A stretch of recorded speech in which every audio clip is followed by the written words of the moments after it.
இன்னைக்கு இருக்கிற உலகத்தில் எல்லா பக்கமும் வன்மம் தான் ஜாஸ்தியாக இருக்குது.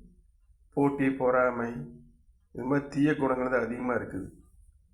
இதுக்கெல்லாம் என்ன காரணம்னா, ஒரு பெரியவர் சொல்லியிருக்கிற அப்படி வெங்காயம் பூண்டு சேர்த்துனா அதில் அது ரெண்டுமே ஒரு அரக்கனோட கண்ணீர்லேருந்து உருவானது. அந்த அரக்கத்தனமும் இதுவும் வரும் சொல்லியிருக்கிறாங்க. அதனால் வெங்காயம் பூண்டும் சேர்த்துனா நம்ம சாத்வீக குணம் போய் ஐத்வீக குணமாக மாறிடுது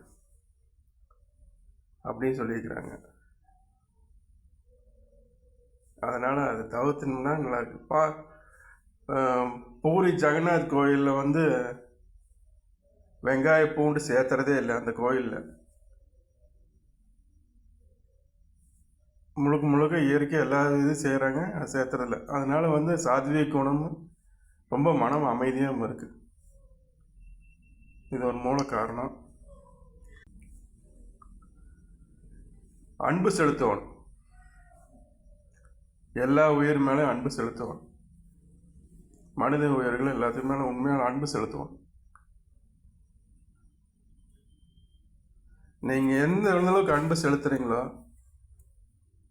அது சிங்கமாக இருந்தால் கூட நாய்க்குட்டி மாதிரி வாழாட்டு. நீங்கள் அன்பு செலுத்தாமல் வன்மத்தை செலுத்தினீங்க, நாயும் கூட சிங்கமாக மாறு. இதுதான் உண்மை. அன்பு செலுத்தினீங்கன்னா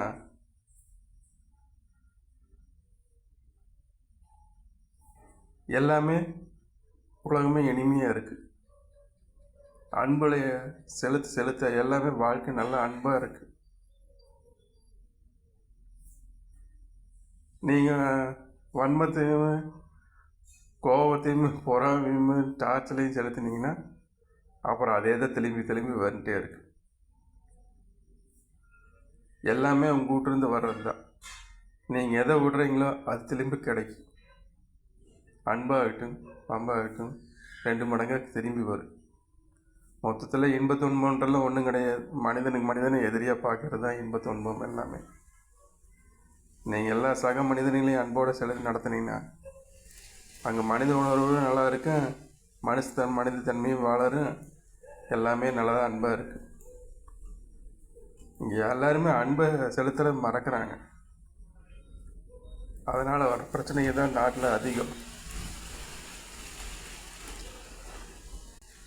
அன்பால் இணைவோம், வம்பில்லாத பாரத்தை